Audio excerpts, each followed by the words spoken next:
Sir, நான் உங்ககிட்ட கொஞ்சம் பேசணும். என்கிட்ட பேச என்ன இருக்கு? என்ன பேசணும் உங்களுக்கு? சார், உங்க கோவம் என்னன்னு எனக்கு நல்லாவே புரியுது. ஆனா நீங்க நினைக்கிற மாதிரி அந்த மாதிரியான ஆள் நான் கிடையாது சார். ஹலோ, இங்க பாருங்க. நீங்க என்கிட்ட என்ன பேசணும்னு எனக்கு தெரியாது. ஆனா உங்களுக்கு என்ன என்கிட்ட பேச வேண்டியது இருக்கு? ஒன்றும் கிடையாது. தயவு செஞ்சு வந்த வழியை பார்த்துட்டு போங்க. அது மட்டும் இல்ல, இனி யமுனாவை ஏதாவது டார்ச்சர் பண்ணணும்னு நினைச்சீங்க, நான் மனுஷனா இருக்க மாட்டேன். முன்னாடியாவது வேற. ஆனா இப்ப அப்படி கிடையாது. யமுனா என்ன விரும்புறான். நானும் யமுனாவும் விரும்புறோம். சார், என்ன சொன்னீங்க? நானும் யமுனாவும் ஒருத்தருக்கு ஒருத்தர் விரும்புறோம்னு. சார், ரொம்ப சந்தோஷமா இருக்கு சார். இதுதான் சார் நான் எதிர்பார்த்தேன். இதுதான் நடக்கணும்னு நான் நினைச்சேன். எனக்கு ரொம்ப சந்தோஷமா இருக்கு சார்.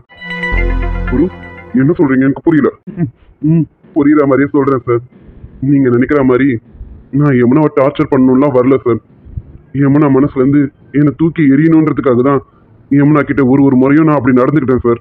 குரு, ஆமா சார். யமுனா ரொம்ப நல்ல பொண்ணு சார். யமுனாவை நானும் விரும்பும்போது யமுனா பத்தி எனக்கு எல்லாமே தெரியும். எப்போ நான் இன்னொருத்தி கழுத்துல தாலியை கட்டிட்டேனோ அப்பவே யமுனா என் மனசுல இல்ல சார். எனக்குன்னு ஒருத்தி வந்ததுக்கு அப்புறம் நான் எப்படி சார் யமுனாவை நினைப்பேன்? அது ரொம்ப தப்புன்னு எனக்கு நல்லாவே தெரியும் சார். ஏன்னா என்ன நம்பி ஒருத்தி வந்திருக்கா. அப்படி இருக்கும்போது நான் எப்படி யமுனாவை சேச்சே, யமுனா எப்படி நினைக்கிறாளோ அதேதான் சார் நானும். இல்ல, உங்களுக்கு தான் விருப்பம் இல்லாம கல்யாணம் நடந்திருக்கு சார். விருப்பம் இருக்கோ இல்லையோ, விருப்பம் இல்லாம தாலி கட்டினாலும் நான் தானே சார் அவளை தொட்டு தாலி கட்டினவன். அப்படி இருக்கும்போது நான் அவளுக்காக தானே சார் வாழணும். அவ நல்லவளோ கெட்டவளோ எனக்காகன்னு வந்துட்டா. வந்தவளை நான் எப்படி சார் ஏமாற்ற முடியும்? நான் எப்போ அவ கழுத்துல தாலி கட்டினனும் அப்பவே யமுனாவை மறந்துட்டேன் சார். யமுனாவும் என்னை மறக்கணும். அவ மறந்துட்டு அவளுக்கு வேற ஒரு வாழ்க்கையை அமைச்சுக்கணுன்றதுக்காக தான் அவளை நான் ஒரு ஒரு வாட்டியுமே சீன்ற மாதிரி நடிச்சேன் சார். மற்றபடி என் மனசுல யமுனா பத்தின எந்த அபிப்பிராயமும் எனக்கு கிடையாது சார். யமுனா இப்போ எனக்கு ஒரு நல்ல ஃப்ரெண்டு. அப்படிதான் நான் நினைச்சிட்டு இருக்கேன். அன்னைக்கு நீங்க யமுனா கையை பிடிச்சிக்கிட்டதும் எனக்கு கோவம் வந்துருச்சு. அதான் சாரி சார். நான் வெறுமனே வாயில மட்டும் பேசிட்டு போனாக்கா அவ அவளுக்கான லைஃபை தேர்ந்தெடுப்பாளான்னு எனக்கு தெரியாது. அதனாலதான் என் மேல வெறுப்பு வந்தா கட்டாயம் அவ வேற ஒரு வாழ்க்கையை தேர்ந்தெடுக்க வாய்ப்பு உண்டுன்னு தான் அவ கையை பிடிச்சேன்னு தவிர தப்பான எண்ணத்துல கிடையாது சார். அப்பவும் அவளை நான் என் மனசால என் ஃப்ரெண்டா தான் சார் நினைச்சேன். சாரி சாரி குரு, நான் உங்களை ரொம்ப தப்பா நினைச்சேன். என்ன மன்னிச்சிடுங்க சார். அந்த அளவுக்கு நான் பக்காவா நடிச்சிருக்கேன் பாருங்க. நீங்களே ஏமாந்துருக்கீங்கன்னா அப்ப நான் கரெக்டா நடிச்சிருக்கேன்ல. அப்ப கண்டிப்பா யமுனா ஏமாந்துருப்பாள்ல. யமுனா அப்படி ஏமாற போய் தானே உங்களை விரும்பியிருக்கா. அது குரு, அது என்னன்னா சார், இதுல தயங்கத்துக்குலாம் எதுவுமே இல்லை சார். எனக்கு கல்யாணம் ஆயிடுச்சு. எனக்குன்னு ஒருத்தர் இருக்கா. என் பொண்டாட்டி இருக்கா சார். எனக்கு இப்ப யமுனா ஒரு நல்ல ஃப்ரெண்டு, நல்ல தோழி, அவ்வளவுதான். அவளுக்கு ஒரு நல்ல வாழ்க்கை அமையணும். என்னை பொறுத்த வரைக்கும் அவளுக்கு ஒரு நல்ல வாழ்க்கை அமையணும் சார். அந்த வாழ்க்கையும் சந்தோஷமானதா இருக்கணும். ஏன்னா அவ ஆரம்பத்துல இருந்து கஷ்டத்தை மட்டுமே அனுபவிச்சிருக்கா. இனி அவ வாழ்க்கையில எந்த கஷ்டமும் அனுபவிக்க கூடாது சார். இன்னும் சொல்லணும்னா அவ என்ன கட்டியிருந்தா கூட கண்டிப்பா சந்தோஷமா இருப்பாளான்னு எனக்கு தெரியல சார். ஏன்னா எங்க அம்மா அப்பாவுக்கு அவளை துணி கூட பிடிக்காது. ஏன் ஒருத்தனுக்கு மட்டும் பிடிச்சி அவ என் வீட்டுக்கு வந்தா சந்தோஷமா இருப்பாளா? நான் நாள் முழுக்க அவ கூடவே இருக்க முடியுமா? நான் வெளியில போய் தானே ஆகணும். அப்படி நான் வெளியில போகும்போது எங்க அம்மா அப்பா அவளை டார்ச்சர் பண்ண மாட்டாங்கன்னு என்ன சார் நிச்சயம்? அதனாலதான் கடவுளா பார்த்து இந்த கல்யாணத்தை நிறுத்திருக்காங்க சார். நிறுத்தி யமுனா எங்க சேரணுமோ அங்க கொண்டு வந்து சேர்த்திருக்காங்க சார். என்னை பொறுத்த வரைக்கும் நீங்களும் யமுனாவும் விரும்புறது மனசார எனக்கு சந்தோஷம் தான் சார். பார்த்தேன் சார், யமுனா உங்க கூட இருக்கும்போது எவ்வளவு சந்தோஷமா இருக்கான்னு ஒரு ஒரு முறையும் நான் பார்த்தேன் சார். இப்ப கூட உங்களை விட்டு காலேஜுக்கு போறதுக்கு மனசு இல்லாம தான் போயிருக்கா. போயிட்டு வரேன்னு சொல்லாம உங்ககிட்ட சொல்லிட்டு போறா. எனக்கு தெரியுது சார். யமுனா ரொம்ப சந்தோஷமா இருக்கா. அவ வாழ்க்கையில நீங்க வந்தது எனக்கு ரொம்ப சந்தோஷம் சார். நீங்க சீக்கிரம் சேரணும். நீங்க சீக்கிரம் சேர்ந்துருவீங்க சார். எனக்கு நம்பிக்கை இருக்கு. நீங்க யமுனாவை ரொம்ப சந்தோஷமா பார்த்துப்பீங்கன்னு. ரொம்ப சந்தோஷமா பார்த்துக்கோங்க சார். அவ லைஃப்ல நிறைய அனுபவிச்சுட்டான். இனி சந்தோஷத்தை மட்டும்தான் அனுபவிக்கணும். பார்த்துப்பீங்க சார். எனக்கு தெரியும் குரு. ஐம் ரியலி சாரி குரு. நான் உங்களை ரொம்ப தப்பா நினைச்சிட்டேன். என்ன மன்னிச்சிருங்க குரு. சார், இதுல என்ன சார் இருக்கு? பரவாயில்ல விடுங்க. இப்ப நீங்க என்ன புரிஞ்சுக்கிட்டீங்களா? எனக்கு அது போதும் சார். அதெல்லாம் இருக்கட்டும், விடுங்க சார். நான் இப்போ உங்ககிட்ட முக்கியமான விஷயம் பேசதான் சார் வந்திருக்கேன். முக்கியமான விஷயமா? என்ன என்ன சொல்லுங்க. ஆமா சார், அதுவும் யமுனா பத்தினதுதான். யமுனா பத்தினதா? என்ன குரு, என்ன சொல்றீங்க? ஆமா சார். சார், இன்னமும் யமுனாவோட சித்தி திருந்தல. சித்தி ஆகட்டும் அவளோட தம்பி ஆகட்டும், ரெண்டு பேருமே திருந்தல சார். வீட்டுல இருந்துகிட்டு இன்னமும் யமுனாவை பற்றி ஏதாவது பிளான் போட்டுக்கிட்டே தான் சார் இருக்காங்க. சார், யமுனாக்கு கடைசி எக்ஸாம் அன்னைக்கு யமுனாவை தூக்குறதா பிளான் பண்ணியிருக்காங்க சார். யமுனாவை கடத்தி கொண்டு போய் என்னமோ பண்ண போகிறாங்க சார். அவங்க என்ன பேசிக்கிட்டாங்கன்னு முழுசாக தெரியாது. இதையே என் பொண்டாட்டி தான் என்கிட்ட வந்து சொன்னான்.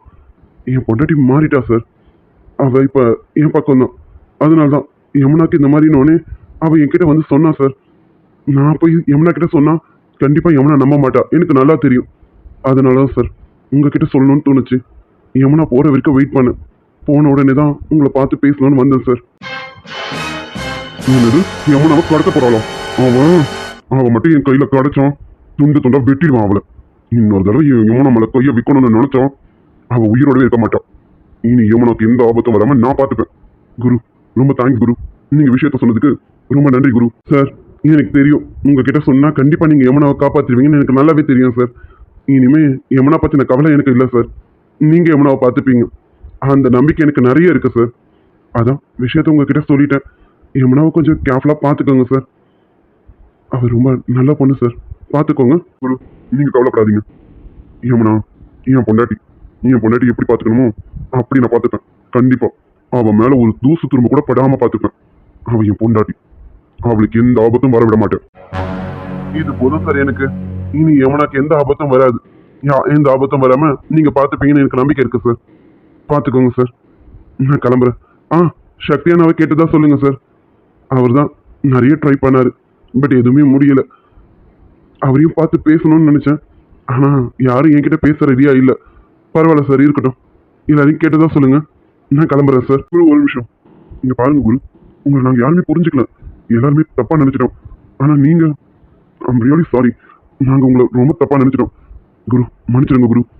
நீங்க உங்க ஒய்ஃபோட இப்ப பேசுறது இல்லைன்னு கேள்விப்பட்டேன். என்ன பெரிய வார்த்தைலாம் சொல்லிட்டு இருக்கீங்க? நான் பண்ணதும் தப்பு தானே. நான் அந்த இடத்துல எவ்வளவுதான் வேணும்னு ஸ்டடியா இருந்திருக்கணும். எங்க அம்மா அப்பா பேசிட்டாங்களேன்றதுக்காக அவ கழுத்துல தாலி கட்டினல, அப்ப நான் அந்த இடத்துல ஒரு படி இறங்கி தானே சார் இருக்கேன். அதனாலதான் என் ஃப்ரெண்ட்ஸுங்கெல்லாம் என் மேல கோவமா இருக்காங்க. பரவாயில்ல சார்.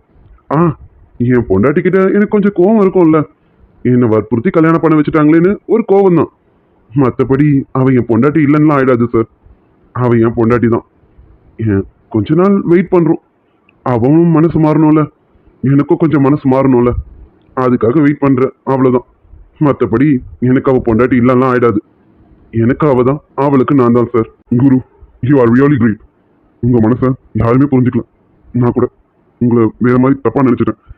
கொஞ்சம் பேசினதுக்கு அப்புறம் தான் நீங்க யாருன்னு எனக்கே புரிஞ்சது. ஐம் ரியலி சாரி குரு. நீங்க உங்க ஒய்ஃபோட சந்தோஷமா இருங்க. உங்களுக்கு என்ன ஹெல்ப்னாலும் சொல்லுங்க, கண்டிப்பா நான் பண்றேன். கண்டிப்பா சார். உங்களுக்கும் யமுனாக்கும் கல்யாணம் நடக்கும்போது எனக்கு கண்டிப்பா சொல்லுங்க சார். அது போதும். என்ன கல்யாணத்துக்கு கூப்பிடுங்க சார். அது போதும். அந்த ஒரு சந்தோஷமே போதும் சார். நானும் என் பொண்டாட்டியும் சேர்ந்து வரும். கண்டிப்பா குரு. நீங்களும் உங்க ஒய்ஃபும் எங்க கல்யாணத்துக்கு கண்டிப்பா வரணும். நானும் யமுனாவும் சேர்ந்து வந்து கூப்பிடுவோம். நீங்க கவலையப்படாதீங்க. போதும் சார். இந்த ஒரு சந்தோஷம் எனக்கு போதும் சார். சரிங்க சார். யமுனாவை ரொம்ப கேர்ஃபுல்லா பார்த்துக்கோங்க சார். உங்ககிட்ட எல்லா விஷயத்தையும் சொல்லிட்டேன். நீங்க கொஞ்சம் பத்திரமா பார்த்துக்கோங்க. நான் சொல்ல வேண்டியதில்லை, உங்க யமுனாவை நீங்க கண்டிப்பா பார்த்துப்பீங்க, எனக்கு நல்லா தெரியும் சார். சரி சார், நான் கிளம்புறேன். என் ஒய்ஃப் மட்டும் தனியா வீட்டில் இருக்கா. அவள் ரொம்ப நேரத்துக்கு தனியா இருந்துக்க மாட்டா. நான் கிளம்புறேன் சார். பிறந்து இன்பத்தில் வளர்ந்து இன்பத்தில் மடிந்தவன் யாரும் இல்லை. துன்பத்தில் பிறந்து துன்பத்தில் வளர்ந்து துன்பத்தில் முடிந்தவன் யாரும் இல்லை. இன்பம் பாதி துன்பமும் பாதி.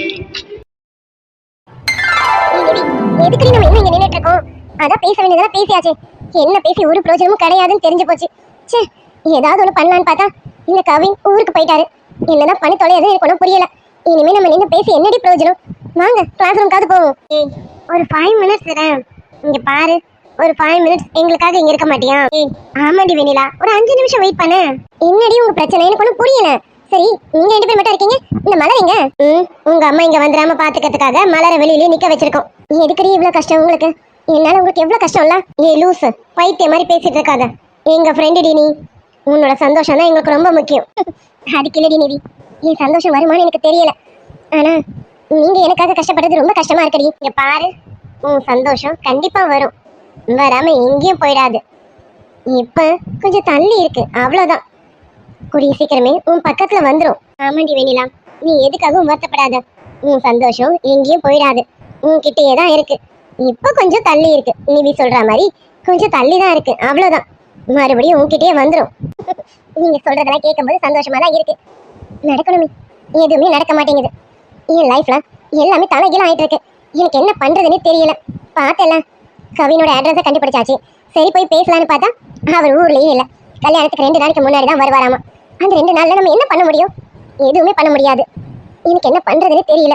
வெண்ணிலா, இங்க பாரு, இப்பவும் சொல்றோம், மனசை தளர விடாத. எல்லாமே நல்லதா தான் நடக்கும். எதுக்காக வருத்தப்பட்டுட்டு இருக்க? சொன்னா கேளுடி, எதை நினைச்சும் வருந்தாத. வெண்ணி, சொல்லு நிவி.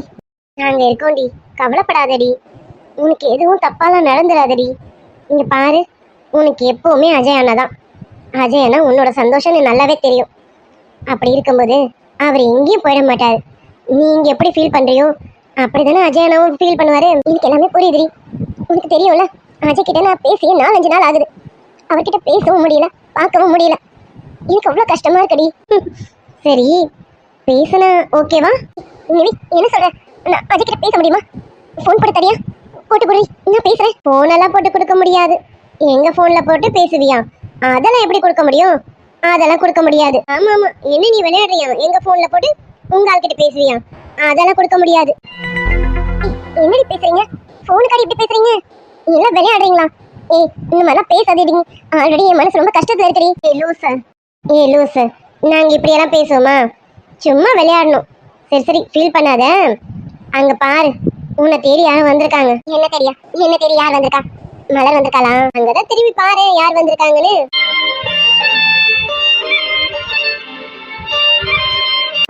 அஜய், நீங்களா? யமுனா, நம்ம போவோம் வா.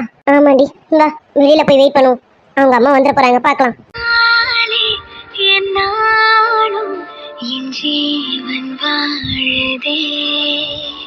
அஜய் வெண்ணிலா, ஃபீல் பண்ணாதடி, நான் இருக்கேன்ல. இங்க பாரு, அழாத, சொன்ன கேளு. முடியல, உங்களை பார்த்து எவ்வளவு நாள் ஆச்சு தெரியுமா? அதை விட உங்ககிட்ட ஒரு வார்த்தை பேசி எத்தனை நாள் ஆச்சு தெரியுமா? எனக்கு புரியுது வெண்ணிலா. என்னால உன்னை பார்க்கவும் முடியல, பேசவும் முடியல. எனக்கும் ரொம்ப வருத்தமா தான் இருந்தது. இன்னைக்குதான் நம்ம ஃப்ரெண்ட்ஸ் எல்லாம் சேர்ந்து நம்மளை எப்படி மீட் பண்ண வச்சிருக்காங்க. ஆமாங்க அஜய், எனக்கு இப்பதான் ரொம்ப சந்தோஷமா இருக்கு. போதும், நம்ம 2 பேரும் இப்படியே செத்து போயிடலாமா? ப்ளீஸ், நம்ம 2 பேரும் சேர்ந்து வாழ்வோமான்னு கேட்டா இவங்க யாரும் விட மாட்டாங்க. நம்ம இப்படியே செத்துடலாங்க, ப்ளீஸ் அஜய். ஏய், நீ என்ன பேசுறான்? சாகிறதுக்காக ஓடி 2 பேரும் லவ் பண்ணோம். இங்க பாரு, லவ் பண்ணிருக்கோம்ல, 2 பேரும் சேர்ந்து வாழணும்டி. நம்ம லவ் உண்மைன்னு நம்ம காட்டணும்டி. இங்க பாரு, நீ நினைக்கிற மாதிரி உனக்கு யார் கூடயும் கல்யாணம் எல்லாம் நடக்காது. நடக்கவும் நான் விட மாட்டேன். நான் உன்னை வந்து கல்யாணம் பண்ணி கண்டிப்பா பண்ணி. நீ பயப்படாத, நான் இருக்கேன்டி. அஜய் இருக்கேன்.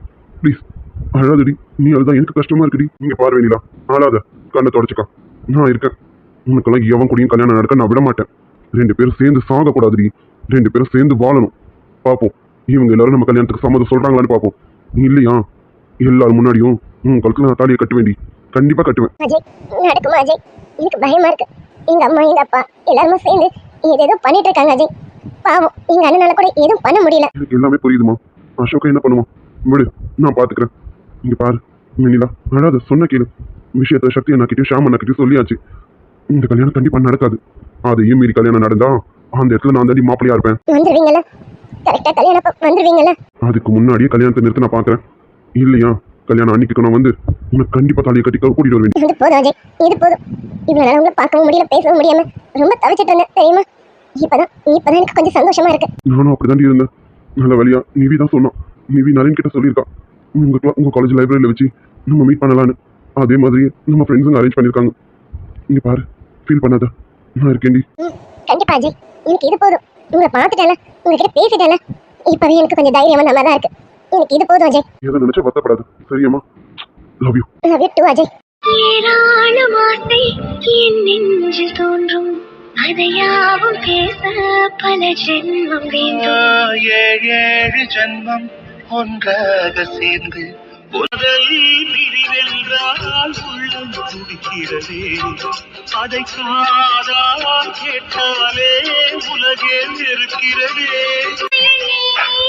கன்னிமனோ ஓடுது பாரு, தேசமெங்கும் உறந்த உலகம் என்ன இப்போது, நான் ஒன்ன சேர்ந்தா போதும் எப்போதும். உறந்த